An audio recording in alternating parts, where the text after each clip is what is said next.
Mi linda familia Osana, buena noche. Que el Señor te bendiga. Estoy aquí encerrado en la oscuridad, la verdad es que no veo nada hacia afuera, nada. Y tengo prácticamente solo la luz de la computadora y del celular. Y a un lado mío está el Santísimo. Ese sí, está con su lucecita hermosa. A un ladito, aquí tengo una preciosa imagen en madera de San Francisco de Asís. Y al otro ladito, la enorme imagen de Jesús crucificado. Y siento paz aquí en esta ermita, en este silencio. Y no me siento solo. Bueno, y menos aún ahora contigo, que me acompañas y que el Espíritu Santo nos ilumine. Quiero contarte una historia. La historia de Elías, el profeta. No sé, siento que tiene mucho que ver conmigo. Primera de Reyes 19:4 dice: Elías caminó por el desierto todo un día y se sentó bajo un árbol. Allí deseó la muerte y se dijo: ya basta, Yahvé, toma mi vida, pues yo voy a morir como mis padres.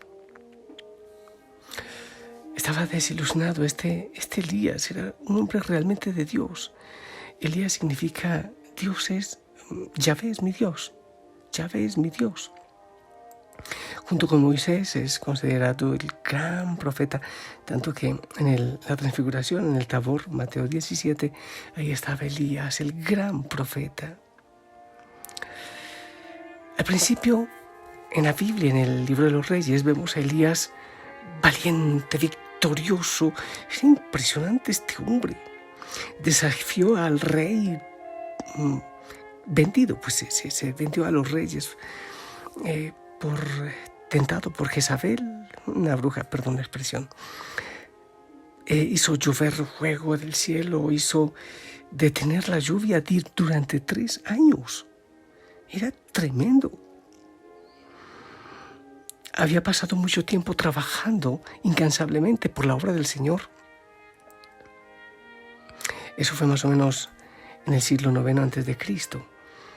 Y el rey Acab hizo lo malo, porque dejó que entraran los dioses paganos, que entrara Baal, y se acabaron los profetas del Dios verdadero. Y Elías retó a los 450 profetas de Baal, y tanto que terminó cortándoles la cabeza. Y él quedó, primero pues que cortó la cabeza a estos sacerdotes paganos, pero él había quedado solo porque Jezabel había mandado matar también a todos los sacerdotes, a los profetas del Dios verdadero.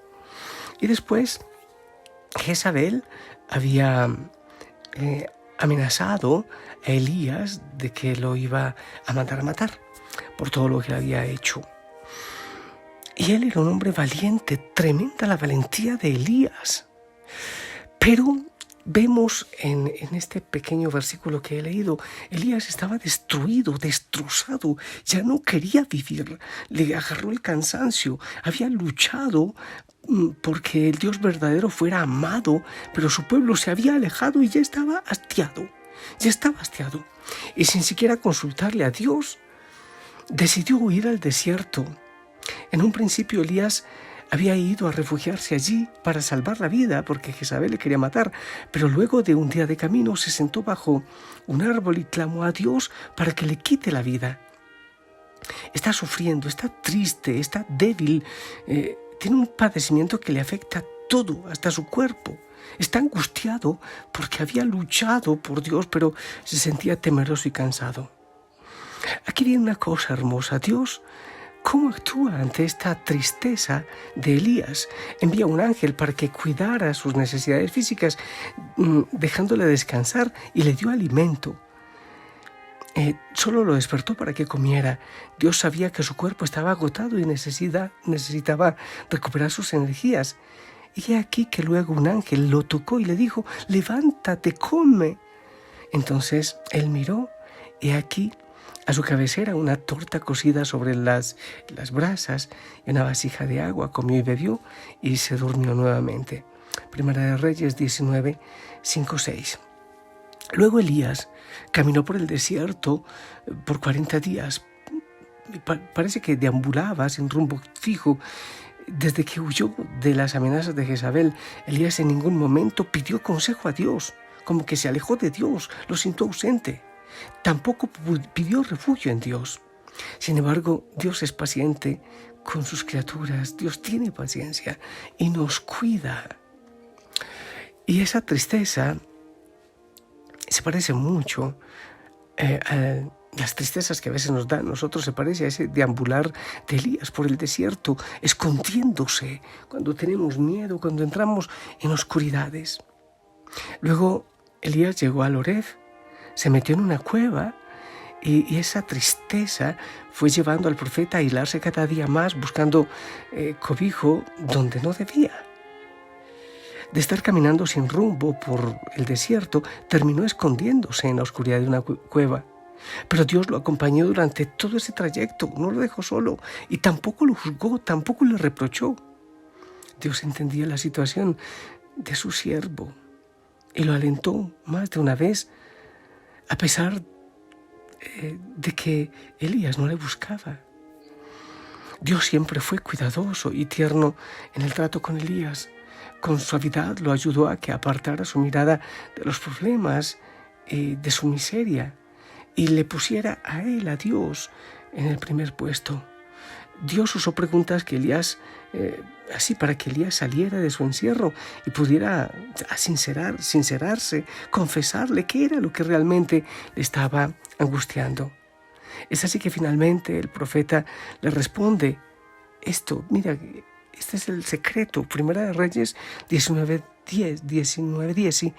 Dice, he sentido un vivo celo por Yahvé, Dios de los ejércitos, porque los hijos de Israel han dejado tu pacto, han derribado tus altares y han matado a espada a tus profetas, y solo yo he quedado y me buscan para quitarme la vida. Él sufría porque Dios no era amado. Lo diría de otra manera, creo que lo decía Francisco de Asís, porque el amor no es amado. El problema de Elías era que había caído en una gran crisis de fe, de desesperanza. Dudó desde un primer momento de que Dios pudiera protegerlo contra las amenazas de Jezabel. Y también dudó de la soberanía de Dios. Y le preocupaba ser el único profeta que había quedado en todo Israel para defender su causa. A él se le olvidó que Dios es Dios y que con él o sin él Dios podía defender su causa. Dios podía hacerlo. Se angustiaba porque creía que el que iba a perder era Dios y que Dios estaba vencido, pero se había olvidado que él era débil, pero Dios no. Dios en su eterna misericordia comprendía ese sentimiento de fracaso que sentía Elías, aunque sabía bien que venía de una mala concepción de Dios, que no era así. Dios le ordenó que saliera de la cueva donde estaba metido, rechazando la manera en que eligió protegerse y esconderse para mostrarle que Dios mismo debía ser el único refugio, que el refugio es Él. Es lo que nos pasa a nosotros tantas veces. Nos abrigamos, nos refugiamos en tantas cosas sin sentido y nos olvidamos que Dios es nuestro todo, que Dios es nuestro refugio, que Él es quien tiene la última palabra. Y eso que le pasó a Elías nos pasa tanto a nosotros. Antes de que Elías saliera de la cueva, hubo unos eventos importantes, los cuales 3 de ellos eran espectaculares. Un poderoso viento que rompía los montes y quebraba las peñas. Tras el viento, un terremoto, y tras el terremoto, un fuego, y tras el fuego, un silbo apacible y delicado. En los 3 ruidosos eventos no estaba Dios, pero Elías se dio cuenta que solo en esa suave brisa estaba Dios, estaba su presencia. Las personas que aman al Señor se enteran que no es en el brillo, que no es en los aplausos, que no es en tanta gente que nos alaba donde encontramos a Dios. sino en el silencio, sino en la suavidad, en la caricia, en una suave brisa.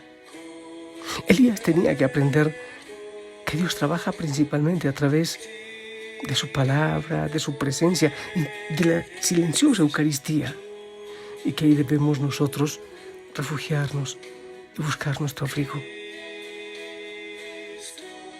Debemos permanecer en Dios, buscarle a Él. No es deambular por el desierto, no es meternos en una cueva, no es meternos en el trabajo, no es meternos en los vicios. Es ir al desierto, sí, pero para escucharle a Dios, para preguntarle a Dios. Una vez que Elías salió de la cueva, Dios se presentó y le hizo la misma pregunta. ¿Qué haces aquí, Elías? Primera de Reyes 19:13. Pero la respuesta del profeta siguió siendo la misma, demostrando cuán arraigados estaban sus sentimientos de rechazo y de dolor. Seguía aferrándose al pensamiento equivocado para lidiar con su desilusión. Todavía no confiaba completamente en Dios. Dios, en cambio, le encomienda a Elías una nueva tarea, haciéndole entender que Él es soberano, que Dios es soberano, que Él está en control, que Él tiene el control aún en los momentos oscuros y desolados. El esfuerzo y trabajo del profeta no había sido en vano. De hecho, Elías no estaba solo como él pensaba, sino que Dios ya se había reservado 7,000 israelitas que no habían doblado sus rodillas a Baal. Primera de Reyes 19:18. La historia de Elías nos enseña que no es tanto en el lugar de la victoria donde descubrimos quién es verdaderamente Dios. Es en la soledad, cuando las cosas no salen como esperamos, cuando las personas nos decepcionan y nos dejan solos, cuando descubrimos la soberanía de Dios y su fidelidad para con su pueblo. No es cuando estamos ganando todas las victorias, es cuando somos débiles, como dice Pablo. Cuando soy débil, entonces soy fuerte. En esos momentos, cuando su misericordia se hace más presente en nuestras vidas, es ahí, en el dolor. Dios, con su amor, con su paciencia infinitas, siempre nos espera a que salgamos de nuestras cuevas para colocarnos en su presencia. Y cuando estamos en esas cuevas, Él nos sigue acompañando. Hay veces que los dolores, las situaciones difíciles nos encierran. Hay veces que en la oscuridad cerramos las puertas a Dios. Queremos buscarle en el alboroto. Él está en la suave brisa, en la caricia. Toca el corazón. Él es nuestro descanso. Debemos buscarle a Él. ¿Cuál es tu cueva? ¿Cuál es tu refugio? ¿Cuánto tienes miedo, cansancio? ¿A dónde vas a esconderte? Busquémosle a Él.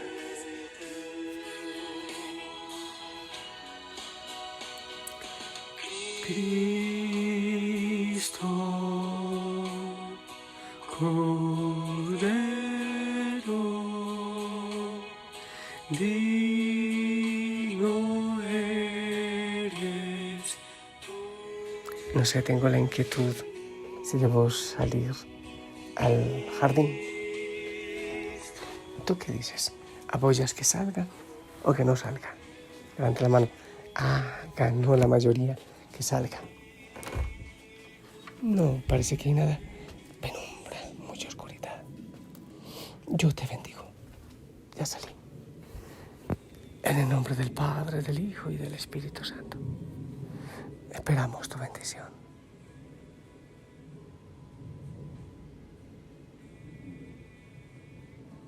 Amén. Gracias. Descansa en Él. Refúgiate en Él. Déjate abrazar y que la Virgen María también te acompañe. Un abrazo y gracias por tus oraciones y por tus bendiciones. Si el Señor lo permite, nos encontramos mañana. Hasta pronto. Chao.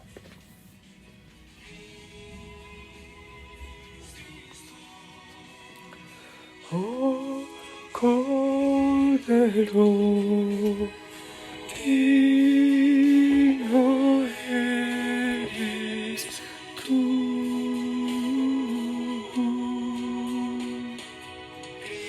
Gracias, Señor. Gracias por tu paz, por tu abrazo, por tu sanidad. Gracias porque estás aquí, en la puerta de la cueva, esperando a que salgamos. Y entras a invitarnos a salir.